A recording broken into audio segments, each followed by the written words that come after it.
Hi everyone, so I'm going to give my speech on juvenile arthritis now. Did you know that according to the Arthritis Foundation, about 300,000 kids in the United States have been diagnosed with juvenile arthritis? Did you even know kids could get arthritis? Do you have any siblings, children, or friends with juvenile arthritis? Well, now you do. As a 3-year-old, I was diagnosed with juvenile idiopathic arthritis. I've grown up with this debilitating disease and have become a role model for other children whose lives have been altered by arthritis. I am currently a spokesperson for the Arthritis Foundation and have had my story shared on not only one, but 2 national websites. Therefore, you could now consider me an arthritis expert. The Arthritis Foundation states that in the United States, more children are diagnosed with juvenile arthritis than diabetes, which is why it's so important to raise awareness and gain a perspective of this debilitating disease. This speech will provide you with both an education and explanation of juvenile arthritis by providing you with insight on the impact, the signs and symptoms, possible causes, and lastly, common treatment goals for juvenile arthritis. It was just another normal morning for my family. As always, I woke up bright and early yelling, "Mama, up time," as I was just a young toddler. My big brother Nate and I were playing and we didn't have a care in the world. That normal morning was the same day my mom noticed a swollen, hot, and painful finger. That was the day that forever changed my life. While at first the pediatrician insisted I was fine and must have just bumped my finger, my mom's instinct was right, and after some persistence, she finally got me an appointment with an adult rheumatologist.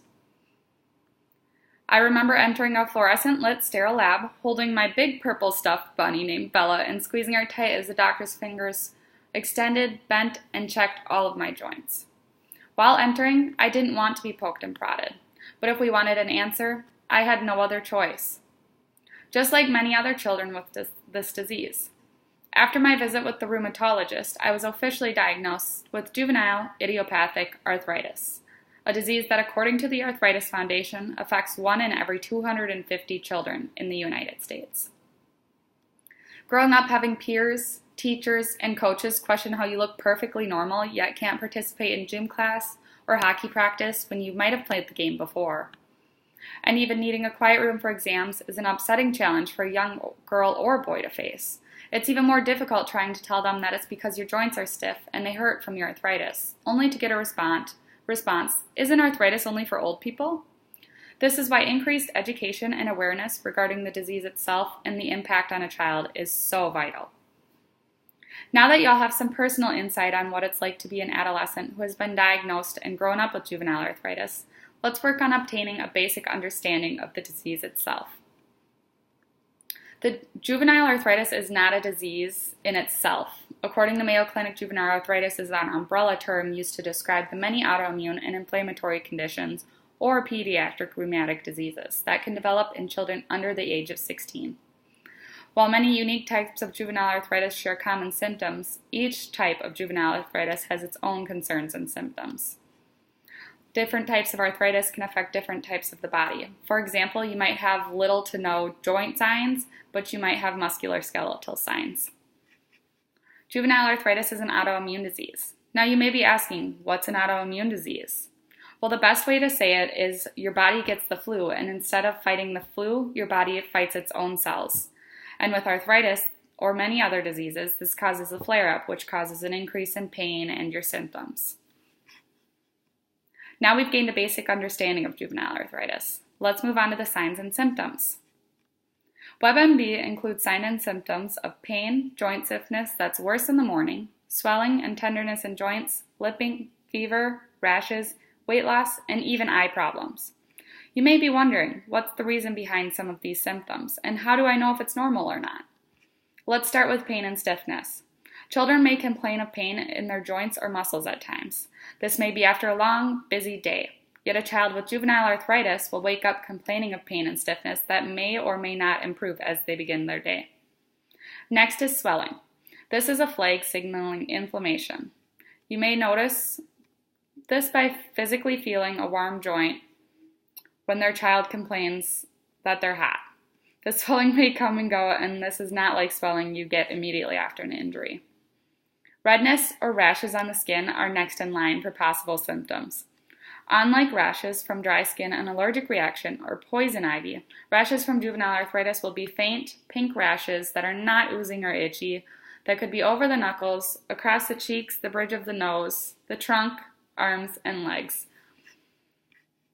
While it is normal for children to be picky about eating, signs of juvenile arthritis may be weight loss due to a lack of an appetite or fatigue.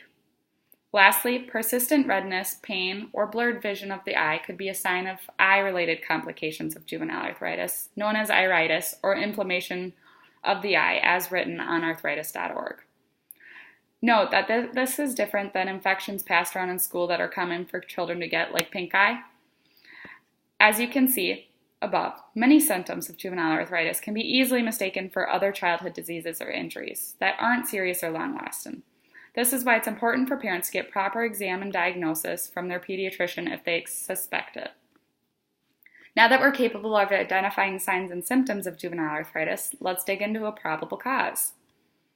When it comes to the cause of juvenile arthritis, rheumatologists and researchers still have more questions than answers. Currently, no more than a dozen genes out of about 20 to 40,000 in the genetic information in a person, or their human genome, have been identified as strongly associated with juvenile idiopathic arthritis. According to the Arthritis Foundation, kids get arthritis too. A good way to understand the relationship between autoimmunity, or the umbrella term juvenile arthritis, and a specific diagnosis is to think of a flower. Imagine the stem as the genes that boost a child's vulnerability to developing the autoimmune disease. The petals on the flower represent the specific autoimmune diseases, like type 1 diabetes, lupus, or juvenile arthritis. Lastly, environmental factors like wind, a storm, or too little or too much sun cause the petals to fall off, or it triggers them to fall off. With arthritis, these environmental factors could be toxins, foods, allergies, or even stress, as assumed on arthritis.org. Therefore, it's believed that juvenile arthritis is triggered by both genetic and environmental factors, such as the flower visualization that I gave you. Now that we understand the potential cause of juvenile arthritis, let's advance into treatment goals. There's a wide variety of treatment methods. Dr. Giannini, a rheumatologist on the Arthritis Foundation's website, states that the idea then is to shut off the disease as quickly as possible with an aggressive therapy as you need to. Approaches may differ from physician to physician, but the goal of juvenile arthritis is always the same: remission, which according to arthritis.org is permanent or temporary disappearance of the signs and symptoms of a disease. This speech has given you personal insight on the impact of juvenile arthritis, the ability to notice possible signs and symptoms of arthritis in children, the probable causes of juvenile arthritis, and lastly, the goal of treating juvenile arthritis, remission. The Arthritis Foundation reports that 1 in every 250 children in the United States are diagnosed with juvenile arthritis. This is why it's vital to understand the disease, as it's likely you will either meet a child with it or you know a child who might be diagnosed with it. Stiff, sore joints in the morning, not wanting to participate in normal activities, pain and tenderness in joints, irritable and fatigued, or maybe just a swollen, hot, and painful finger the pediatrician insists is fine. Do any of these signs make you think of a child that you know? Remember, kids get arthritis too.